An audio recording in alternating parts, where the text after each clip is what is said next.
Hola amigos, ¿cómo están? Estamos transmitiendo desde la Ciudad de México. Esto es Hablemos Derecho y como ustedes saben, Hablemos Derecho es el órgano de difusión del Programa Nacional de Asistencia Jurídica, que es una fundación que brinda asistencia legal gratuita en beneficio de personas en situación de vulnerabilidad y que además difunde la cultura de la legalidad en la ciudadanía. Eso hacemos todos los jueves a las 9:30 de la mañana en esta plataforma de Hablemos Derecho y como ustedes saben, el día de hoy no es la excepción. Hoy vamos a hablar acerca de un tema bien interesante que tiene que ver con la justicia inclusiva y para ello tenemos una invitada especial que ustedes ya la conocen, es la magistrada Marta Mercado Ramírez. Ella es magistrada del Tribunal Electoral de la Ciudad de México. Ya es invitada recurrente, ya es como de casa porque nos ha acompañado en muchas ocasiones y hoy nos vuelve a engalanar con su presencia este programa. Magistrada, ¿cómo estás? Hola, muy buenos días. Muchas gracias. Y antes que nada, felicidades porque veo muchos reconocimientos, pero sobre todo creo mucho en el César, lo que es del César. Y la verdad es que ustedes han creado y siguen creando e impulsando un programa interesante, pero sobre todo que ayuda a la ciudadanía, a las comunidades. Y yo creo que de eso van los espacios y sobre todo de eso va y tendríamos que estar ocupando nuestras carreras, nuestras profesiones o si son cargos este tema particular de estar ayudando, sobre todo la atención a grupos de atención prioritaria. Muchas felicidades y muchas gracias. No quisiera ser más recurrente, pero la misma dinámica no nos lo permite, pero siempre contenta de saludarlos y saludarlas. Muchas gracias. Buen día. Yo sé, la verdad es que siempre es un gusto que nos acompaña. La gente nos solicita gente como tú y la verdad es que nosotros muy contentos de que nos acompañes cada vez que se puede. Y bueno, pues precisamente en atención a lo que decías, nuestro tema de hoy es la justicia inclusiva y trataremos de enfocarle un poco a la cuestión electoral, que es lo tuyo, pero la verdad es que pues implica que la gente que no tiene, digamos, no quisiera utilizar la palabra normalidad, pero que tiene alguna situación particular de contexto que pueda acceder a la justicia. ¿Cómo les podríamos explicar, sobre todo a aquellos que no son abogados y que nos siguen en este programa, cómo le podemos explicar qué es la justicia inclusiva, magistrada? Muchas gracias. A ver, me parece que esa es la manera más ideal o más correcta de empezar a hablar un poquito de lo que es la justicia inclusiva. Sobre todo, como tú bien has referido, y en tus programas te vamos acompañando muchas veces personas o nos volteas a ver que nos vamos dedicando a cuestiones ya más técnicas. Creo que en esta parte del mundo totalmente globalizada y México no es de excepción y menos desde luego los estados, como podría ser en el caso de la Ciudad de México, cada vez nos hacemos más técnicas, más técnicos. Ya la etapa donde el abogado sabía todo de los 60, 70, la verdad es que creo que al tomar un margen global, cada materia, cada ámbito de actuación, pero sobre todo cada interpretación que necesite algún operador jurídico o algún litigio, pues nos hace más técnicos y más especializados. A mí me gustaría comenzar tratando de generar pues, un lenguaje más cotidiano, más ciudadano, decimos por ahí a veces. ¿Qué podemos entender por la justicia electoral inclusiva como tal? A ver, es muy importante partir y reconocer que México, no solo la Ciudad de México, con una constitución política inclusiva, de vanguardia, como se le ha referido, hay que decirlo también, y lo digo mucho en el margen del día de ayer también, el 8 de marzo, una constitución creada por una asamblea constituyente donde había prácticamente la mitad de hombres y de mujeres y que refleja en ese sentido qué viene siendo la justicia electoral inclusiva y platicaremos un poquito más, pero eso también desde luego comprende a las mujeres. A mí me parece que es importante referir el día de hoy que igual que sucede en otros planos de la sociedad, el derecho electoral se enfrenta cada vez más a una realidad desigual, hay que decirlo. Y muchas veces una discriminación, y es contra lo que estamos tratando de luchar, tratando de generar propiamente la brecha que rompa tal cual los grupos históricamente rezagados o excluidos, o incluso hay que decirlo, marginados por espacios de poder político. Entre otros, desde luego estoy hablando, y concretamente para referir en el programa o enmarcar, mujeres y pueblos indígenas. Son personas con discapacidad que requieren de una visión muy específica cuando llegan a solicitar la justicia, cuando acceden propiamente a la justicia. Y esto corresponde y comprendería desde luego una visión específica, lo diré tal cual, de empatía, si me permiten, y de sensibilidad a cada circunstancia. La aspiración que debe guiarnos a nosotros como tribunales no importa la materia, aquí sí me separaré totalmente de lo exclusivamente electoral, en los que nos encontramos quienes hoy somos intérpretes o operadores o impartimos justicia y ocupamos espacios de toma de decisión, particularmente el Tribunal Electoral de la Ciudad de México, que hay quien ni siquiera sabe que existimos, es lograr una democracia inclusiva. Esto es lograr que todas las personas con cualquier cuestión particular que tengan o que se sientan diferentes, que no es la propiamente el término correcto, pero tristemente a veces así se concibe, pero lo que pretendemos es lograr una democracia inclusiva donde todas y todos sean parte y no estemos, lo diré porque lo referí ayer, presumiendo una democracia donde sigue habiendo grupos de atención prioritaria que sigan diciendo no me siento parte, quiero un espacio, puedo ser un candidato o candidata, tengo derecho a un espacio político e incluso algo de acciones afirmativas que podríamos tocar un poquito más adelante. Entonces, me parece, para empezar a concluir esta primera pregunta, que lo que tenemos que crear son condiciones sustantivas, condiciones reales, parte de crear condiciones sustantivas es crear condiciones reales que sean efectivas, que se vivan en la realidad de la participación y la representatividad de cualquier persona que sea parte de una comunidad, de un estado, de un ayuntamiento, de un cabildo, etcétera. Me gustaría, si me lo permites, maestro, también hacer alguna referencia como un dato cultural, y es inevitable referirnos a la reforma de derechos humanos de 2011, una reforma parteaguas, que como operadores o intérpretes o integrantes de poderes judiciales, es decir, de impartidores de justicia, permite que los grupos marginados históricamente o discriminados, en su caso, fueran puestos en el centro del cambio de perspectiva. Esto es muy importante porque es un anhelo, a mí me parece constitucional y sobre todo un ejercicio igualitario que nos obliga y que nos da también una especie de manga más ancha para interpretar derechos humanos por cuanto a la necesidad de poner un mayor énfasis en este tipo de grupos de los que estamos hablando. Oye, fíjate que es muy interesante lo que dices. La pregunta obligada es, y sobre todo para aquellos que no son abogados, que no son tan doctos en estos temas, hablas de tres grupos específicamente, ¿no? El tema de las mujeres, el tema de los indígenas y los discapacitados, ¿no? Platicabas acerca de ese grupo, que no son los únicos, pero que son los, digamos que más visibles o quizá que tienen una complicación muy alta. ¿Cómo es eso de que no se les puede fácilmente acceder a la justicia, ¿no? ¿Por qué no pueden ellos tan fácilmente acceder a la justicia y sobre todo a la justicia electoral? Claro, mira, la verdad es que siempre que me invitan a decir algunas palabras, traigo una especie de script, porque es tanta la información que hay que a veces la dificultad es poner orden, ¿no? En la cabeza.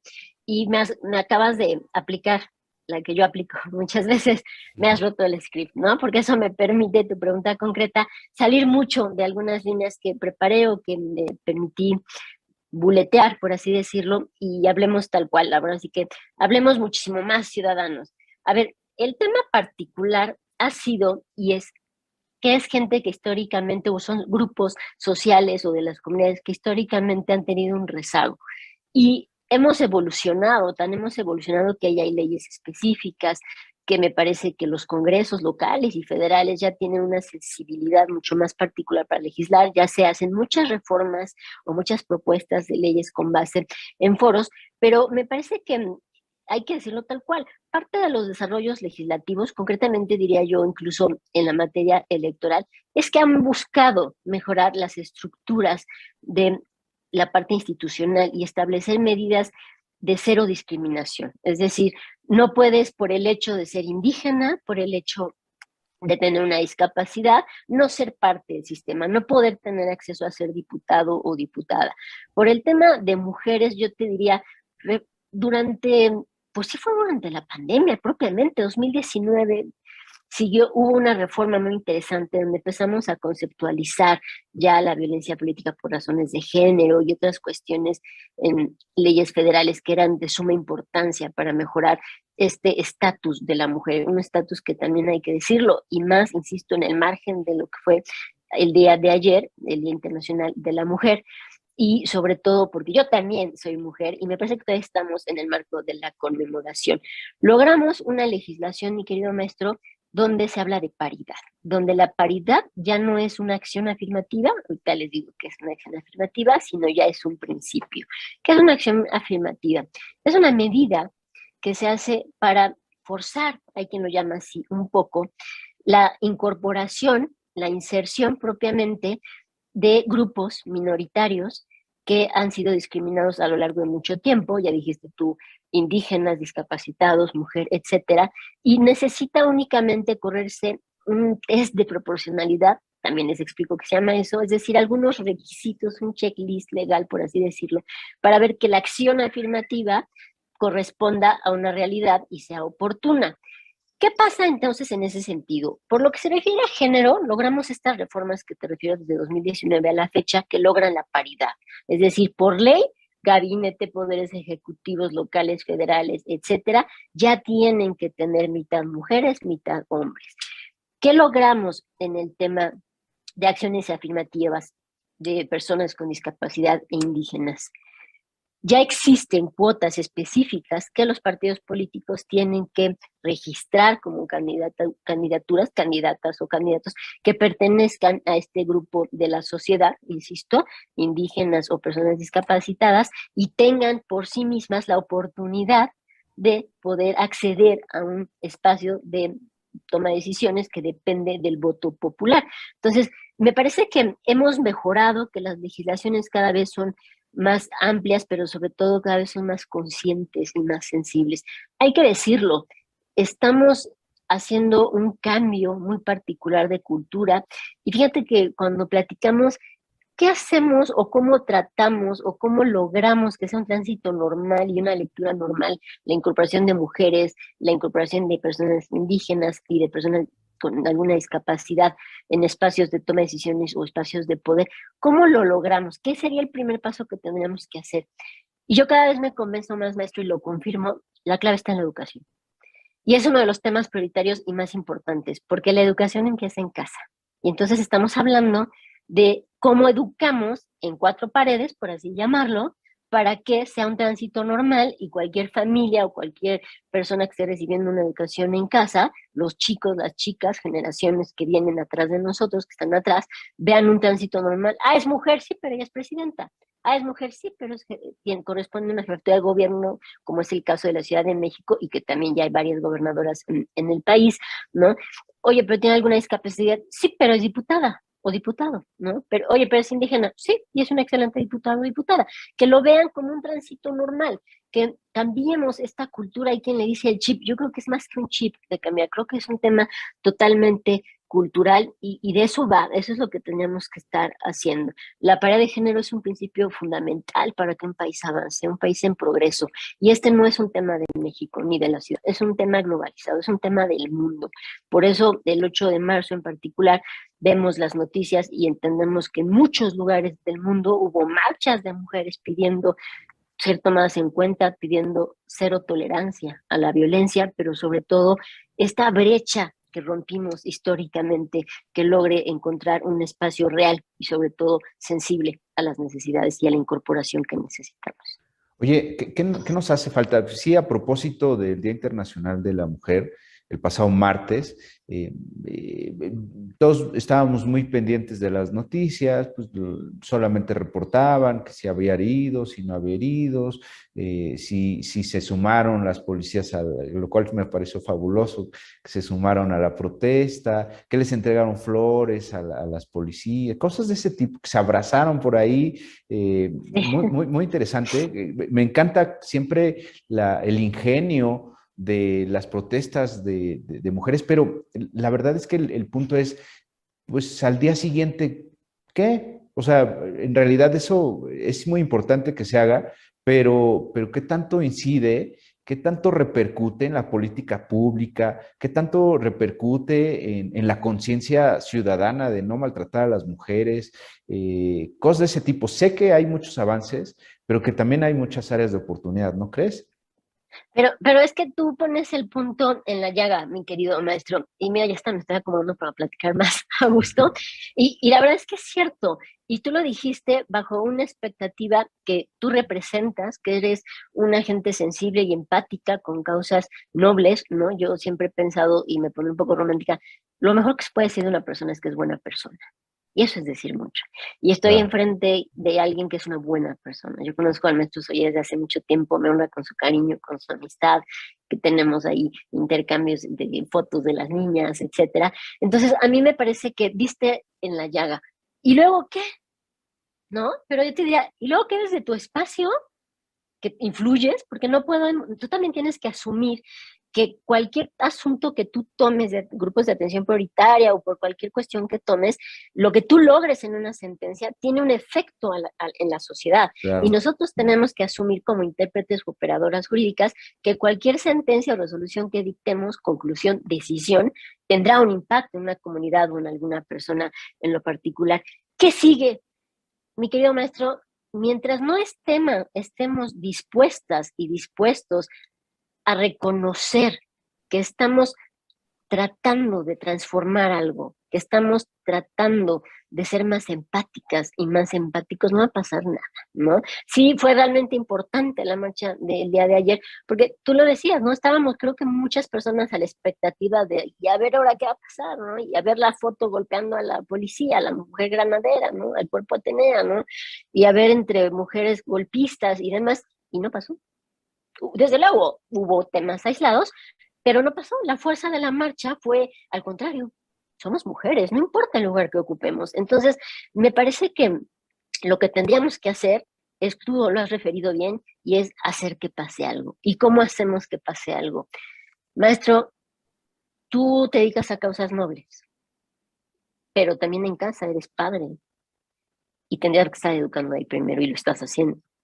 Yo soy jueza, pero tengo una hija y tendría que estar y tengo que estar trabajando desde casa en un principio, porque esto es un eco. Ayer en un foro del tema de razón del 8 de marzo, les decía, a lo mejor no somos, que tal vez soy muy pesimista y no nos toca ver los cambios, pero si empezamos a hacer lo que nos corresponde con la empatía y lo que necesitamos, va a llegar un cambio. Y alguien me decía, no, yo sí soy positiva, a mí se me va a tocar verlo. Pues es una cuestión de interpretación también y es una cuestión de deseo, ¿no? Digo, si nos vamos a estar 100 años a lograr el cambio, pues yo no quiero verlo a los 146 años, el cambio, quiero vivirlo, ¿no? Pero ser parte es importante. Entonces, me parece que lo que sigue es más sensibilidad, es más empatía, es ver el tránsito normal, es educar en casa, es no permitir, es no callar injusticias. ¿Cuántas veces no entendemos o vemos que por el hecho de ser mujer no le dan espacio, o el famoso bullying que todavía se da en las escuelas, porque ya están volviendo en este tema de semáforo verde, o la discriminación muy particular a gente con discapacidad, a personas con discapacidad y a indígenas? Yo creo que es cuando no podemos quedarnos callados. ¿Qué sigue? No quedarnos callados ante las inconformidades. Si lo vemos en el súper, si lo vemos en la plaza, si lo vemos en la calle, decir y educar. Si tenemos al lado a la pequeña o el pequeño, a ver, esto que está pasando, que estás visualizando, está mal, eso no va, eso no se puede tolerar en esta sociedad. Tenemos que criar, tenemos que formar en un margen amplio de tolerancia. Yo creo mucho, maestro, en este tema de formar, ¿sabes? A mí me formaron finalmente y me gusta mucho tomar jóvenes, chicas y chicos abogados que van saliendo de la carrera y formarlos. Y eso implica un gran compromiso, porque estás partiendo de gente que están haciendo y creciendo, empezando en una vida laboral y necesitan entender esta empatía y sensibilidad para juzgar cuando llegan asuntos de gente que te refiere en la demanda o en la queja. Tengo 65 años, personas mayores. Tengo 70 años. Identificarlo, aunque no te lo digan, tan solo ver la credencial del lector, ¿no? Cuando te digan, están usando la imagen de un menor o una menor, ¿no? Cuando una mujer llega y te dice, me siento violentada, ¿no? Cuando una persona te tiene una discapacidad visual y yo quiero entrar y ser candidato o ser partícipe en este proceso, tenemos que desde el principio, desde que leemos la queja o la demanda en este lado, entender este asunto, y no porque sean asuntos más o menos importantes, son asuntos que necesitan herramientas diferentes para juzgar. Este asunto va en este paquete, ¿sí me explico? Ni más ni menos importante, pero sí con herramientas distintas para que nosotros podamos juzgar y podamos seguir formando gente. Hay quien dice, yo ya sé mucho, ¿no? Yo les digo a mis secretarias y mis secretarios, mis abogadas y mis abogados, El día que ustedes les llegue un expediente, sobre todo en este tema político electoral que estamos impulsando mucho, esta democracia inclusiva, esta justicia inclusiva, y crean que no tienen nada que aprender, a lo mejor ya esta materia ya no es para ustedes. No, en este tema de la impartición de justicia no hay un solo expediente que sea igual uno con otro. Traiga un tema de justicia inclusiva o no lo traiga, pero sí enseñarles a reconocer de manera muy inmediata cuando se necesita aplicar una herramienta particular para generar una justicia inclusiva propiamente. Oye, bien interesante, la verdad que nos podríamos seguir platicando de este tema de género, no solo en la justicia electoral, sino pues en general, pero pues hay otros grupos, hay otros sectores, por ejemplo, el tema de los pueblos indígenas. ¿Qué ha pasado? ¿Qué pasa con el tema de la consulta?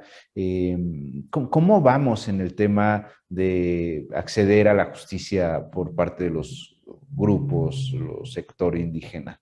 Platícanos más. Claro, claro, a ver, ¿qué buscamos nosotros como justicia electoral? ¿Qué podríamos darle a entender a la gente? ¿Qué es la justicia electoral? ¿A poco existe algo así, no? Yo he oído familiares, penales, mercantiles, etcétera, civiles, ¿no? Cívicos, juzgados cívicos, pero justicia electoral, tribunales electorales, ¿de qué va? A ver, la justicia electoral existe bajo un mandato constitucional que va desde arriba, porque es federal, y va baja a lo local, por así decir, baja. ¿Y qué pretende? Pues lo que pretendemos, o al menos para eso pedimos estos cargos, porque son nombramientos que se hacen, no tenemos propiamente hasta el momento una carrera judicial, los jueces electorales, pretendemos proteger derechos de grupos en desventaja o vulnerables propiamente. Y esto, pues como lo he venido refiriendo, bajo una perspectiva de inclusión y con el propósito de generar criterios necesarios para atender la realidad y sobre todo la legalidad que debiera haber existido desde hace mucho tiempo, histórica, social, cultural, incluso de pueblos indígenas en particular, porque lo acabas de referir. La justicia electoral ha desempeñado, y cada vez lo hace de manera muy particular, un papel destacado. Yo lo llamaría así y lo diría tal cual. ¿En qué? En la protección del derecho de la consulta previa a los pueblos indígenas ante procedimientos legislativos en materia particular electoral. ¿Por qué? Porque una consulta, a ver, y esto trae un antecedente que viene de la Suprema Corte de Justicia de la Nación de otro grupo de atención prioritaria. Se hacen leyes y no van con buenas intenciones, pero no van dedicadas o acompañadas de foros particulares para entender la lógica y lo que se necesita realmente. Entonces, no sería, ni espero que sean ya las últimas veces que la Corte lo tenga que hacer. Lo que ha determinado la Corte es cuando se trata de un grupo vulnerable o un grupo de atención prioritaria, concretamente hablando de pueblos indígenas, y hay un procedimiento legislativo que le afecte directamente, como puede ser un cambio de una cuota, de una acción afirmativa o la imposición de solamente acceder un indígena a través de un partido político. Recordemos que ya hay candidaturas independientes en este país desde hace un buen rato, y le afecta al indígena, a la persona indígena, a una comunidad indígena, tiene que haber una consulta propiamente para entender e intercambiar y retroalimentar. Es decir, una forma concreta de incluir a los pueblos indígenas en las decisiones que les afectan es precisamente la consulta, es precisamente escuchar su opinión a través de la deliberación y desde luego el diálogo o con ellos directamente o con representantes o autoridades. Ellos al interior de las comunidades muchas veces tienen una figura que se llama autoridades tradicionales. En la Ciudad de México hay barrios y pueblos indígenas que están reconocidos en la Constitución como tal, y lo que se pretende es eso, hacerlos parte como escuchando sus opiniones, ya sea a través, insisto, de representantes o con ellos directamente, foros. Este tratado hay, ha servido mucho, este tratamiento ha servido mucho porque ha tenido una lógica, y tiene una lógica para el desarrollo legislativo y desde lo jurisprudencial. El derecho a la consulta no es una novedad propiamente o es algo sacado de la manga. Y esto se basa mucho en el convenio 169 de la Organización Internacional del Trabajo sobre los pueblos indígenas y tribales en países independientes. ¿Qué quiere decir? Que tiene una base de reconocimiento de un instrumento internacional y en el cual quedan establecidas propiamente las bases y las características básicas que definen al derecho propiamente. En ese sentido, México ha sido principalmente, lo diría tal cual, un motivo de desarrollo y ha materializado desde el ámbito jurisprudencial criterios que tiendan a proteger a los o a las personas indígenas.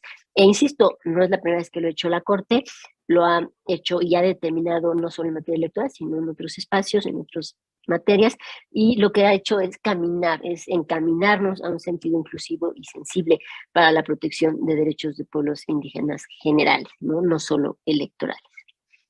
Oye, ¿qué pasa con las personas que tienen alguna discapacidad? No sé, ¿es fácil para ellos ejercer sus derechos político-electorales? No sé, desde el tema del acceso a las casillas para votación, si hay rampas, si hay papeletas en braille, ¿cómo vamos en ese tema, magistrada? Fíjate que yo creo que se ha venido haciendo un gran esfuerzo, no es un secreto que y lo recordamos para quien necesite el dato o reforzarlo o cultural. En 2014 hubo una reforma política electoral, de las más importantes propiamente, porque replanteó el sistema político electoral en muchos ámbitos, es decir, desde nombramientos de jueces o personas jueces que somos magistradas o magistrados, así nos define la ley, ¿no? En el ámbito electoral local como el ámbito federal, y particularmente cambia el nombre del IFE a INE, ¿no? Que sigue siendo el órgano que emite para mayor referencia a la credencial para votar, ¿no? La credencial con fotografía para votar. Entonces, me parece que el INE hoy, esta autoridad administrativa electoral, ha logrado como ejemplo y sobre todo como parteaguas, porque corresponde a un ámbito nacional, un gran cambio. Es decir, tienen protocolos particulares y específicos, igual que la Suprema Corte de Justicia de la Nación, hay que decirlo, para juzgar con perspectiva de género, juzgar cuando se trata de personas indígenas, pero también juzgar cuando quienes intentan acceder a la justicia son personas con discapacidad. Hay material muy específico para el día de la votación, personas que tengan una debilidad visual, personas ciegas o como dices tú en silla de ruedas, una discapacidad mecánica, puedan acceder propiamente. Hay mamparas específicas para ellos, hay boletas especiales para ellos y entonces me parece que es donde vamos evolucionando. ¿Qué necesitamos? Yo sí creo, y lo digo con todas sus palabras, maestro, podemos hacer la mejor sentencia, la sentencia más inclusiva en la instancia, en la jurisdicción local, es decir, en la Ciudad de México, en Monterrey, y puede tener el INE el mejor protocolo de atención, ¿no? El mejor material, pero si no lo divulgamos y lo difundimos, no va a pasar, maestro, y esto viene a lo que decías, ¿y qué sigue? No va a pasar nada. Yo creo que lo que sí nos hace falta es difundir mucho estos materiales, estos protocolos, para que la gente vaya con tranquilidad, para que la gente vaya y sepa qué tanto puede acompañar, porque el voto tiene características como ser libre, universal, secreto, etcétera, pero existe un margen de tolerancia para una persona con alguna debilidad visual o que necesite que se le acompañe una persona adulta mayor para votar, para ejercer su voto. Hay una excepción en lo particular que viene reconocida y está así reconocida legalmente y hay criterios.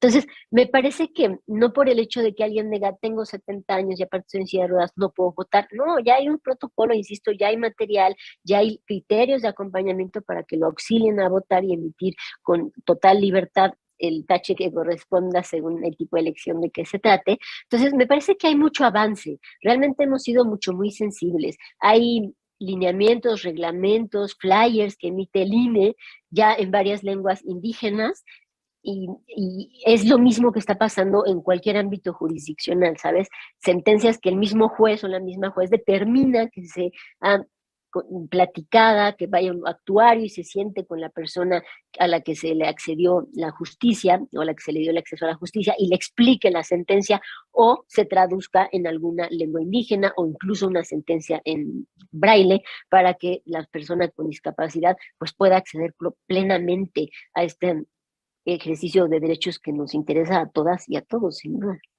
Oye, bien interesante. Ya estamos cerca de terminar el programa. La verdad es que siempre es un gusto platicar contigo. Hay cosas que a manera de cierre tenemos que decir, ¿no? ¿Qué es lo que falta? ¿Qué es lo que necesitamos hacer bajo el punto de vista de la cuestión electoral? El tema de género, el tema de la alternancia. Eh, Platícanos un poquito de eso antes de irnos. Mira, esto es bien importante por lo que refieres al tema de la alternancia. Fíjate que venimos de una cultura donde, iba a hacer alguna referencia porque le llama mucho la atención a la gente cuando la oye. Yo recuerdo, no este gobierno, pero algún gobierno federal donde tenían una campaña, ¿no? Una campaña de una semana de la lactancia, ¿no? Todos sabemos lo que es la lactancia y hemos entendido, creo yo, muy en lo particular los beneficios de la lactancia y demás. Pero era curioso porque era el inicio de una campaña que duraba una semana de lactancia y en la fotografía, aunque no me lo crean, eran 7 caballeros. Una campaña de lactancia sin mujeres. Híjole, de eso va, ¿sí me explicó? De eso va la consulta a personas indígenas, de eso va el tema de leyes que vayan dirigidas a personas con alguna discapacidad, que no pase lo que pasó ese día en la foto. Hoy es difícil ver una foto con puros hombres, y la verdad es que vemos una foto con puros hombres y pues, nuestra reacción, yo lo veo, si es les faltó la paridad, ¿no? Les faltó el género, ¿no? Entonces, estos tenemos que eliminarlos definitivamente. ¿Qué es la alternancia? Les voy a platicar un poquito. La alternancia nace en algún sentido mucho, muy particular, pero sobre todo en una ideología de abrir los espacios de toma de decisiones. Por ejemplo, hay tribunales electorales integrados por alrededor de 5 personas, 5 magistraturas, y siempre han tenido mayoría de hombres, ¿no? 4 hombres, una mujer. Y la alternancia, para explicarlo en palabras lisas y llanas, que sucede también en muchas otras cuestiones, pero para que lo podamos entender fácilmente, lo que refiere es, si ha habido más hombres que mujeres, vamos a alternar el género. La próxima integración o los próximos nombramientos van a corresponder a más mujeres que hombres y vamos alternando el género o vamos generando la paridad. Es importante retomar un aspecto que luego, insisto, es más cultural. Los órganos jurisdiccionales tendemos a ser impares cuando somos colegiados. ¿Qué es un órgano colegiado? Que el juzgado o el tribunal está integrado por más de una persona y es impar. Pueden ser 3, pueden ser 5, pueden ser 7, pueden ser 9, pero no van a ser ni 2, ni 4, ni 6, ni 8. ¿Por qué? Por el voto. Si lográramos o tuviéramos una expectativa de género de órganos pares, podría haber una votación y cómo se da el desempate. El empate, Entonces, ¿no? el empate o el desempate. Desempate. Entonces, ¿qué es lo que hacemos? Con la alternancia en género y un colegiado impar, logramos que la justicia tenga mayor eficiencia, al menos yo lo diría así, y logramos y vamos avanzando el tema de la inclusión de las mujeres. Está en ley, maestro, no es algo nuevo, no es un criterio sacado de la manga, ya la ley dice. El tema, por ejemplo, también de presidencias en órganos no solo jurisdiccionales, ya tiene que haber alternancia. Si toda la vida ha presidido un hombre, pues ya la que sigue es mujer y vamos avanzando. Les doy un dato cultural. En el Tribunal Electoral de la Ciudad de México, que sí quiero que quede muy claro, no emitimos la credencial para votar, lo que hacemos es impartir justicia inclusiva de la Ciudad de México, es decir, pueblos, barrios indígenas, personas indígenas, mujeres, menores de edad, personas discapacitadas pueden acceder con nosotros y solicitar una justicia inclusiva, de ser el caso. Ha tenido 23 años de existencia el Tribunal Electoral de la Ciudad de México, alrededor de 26 personas integrantes. Mi querido maestro, solo 6 mujeres hemos integrado de 26 este tribunal. Creo que digo todo, no necesita mayor explicación. Sí, claro, es un reflejo, ¿no? Precisamente, y no solo este órgano, hay muchísimos órganos, ¿no? Muchos, podríamos aquí pasarnos un buen día diciendo todos los órganos. Sin embargo, pues es un avance, ¿no? El tema de la paridad, el tema de la alternancia, pues se va caminando, ¿no? Me encanta que se vaya estableciendo en normas, aunque son las personas las que aplican esas normas. Y ahí es el área de oportunidad, creo yo. Magistrada, ya estamos cerrando el programa. ¿Algunas palabras finales que nos quieras compartir? Sí, muchas gracias. A ver, yo diría para tratar de cerrar y desde luego insisto, gracias por el uso de la voz, ¿no? Que a veces uno se pica platicando porque hay mucho que decir, ¿no? Y a mí me gusta mucho también, sobre todo cuando hay preguntas muy concretas y tenemos este intercambio o dudas muy concretas que, pues es el caso, ¿no? Tú representas, yo ya lo he dicho, una parte muy importante en esta sociedad. ¿Qué tenemos pendiente? Tenemos y necesitamos un compromiso cada vez más tangible, ¿no? Desde la calidad de ciudadanos hasta los espacios que ocupemos y somos servidoras o servidores públicos. Esta parte de la democracia, si la vamos a seguir presumiendo, que sea en plenitud. mujeres, personas indígenas, personas discapacitadas, que sea un tránsito natural, que entren propiamente, ¿no? A mí me parece que la extensión de los derechos de la mujer, de personas con discapacidad, de personas indígenas, es el principio básico de todo progreso social. No podemos hablar de progreso social en ningún país si no existe esta inclusión, esta incorporación propiamente. Creo que los sistemas los agotamos, maestro. Creo que vamos tolerando y vamos generando marginaciones particulares hasta que llega un punto en que el mismo sistema lo explotamos, lo llevamos al fin y al límite, y ahí está el tema, ya es ley la paridad, ¿no? Paridad en todo, ya es un tema de inclusión particular y reconocimiento a los pueblos indígenas, a las personas indígenas, así como con discapacidad, y lo diré tal cual. Yo lo quiero para mí, pero también lo quiero para otras personas.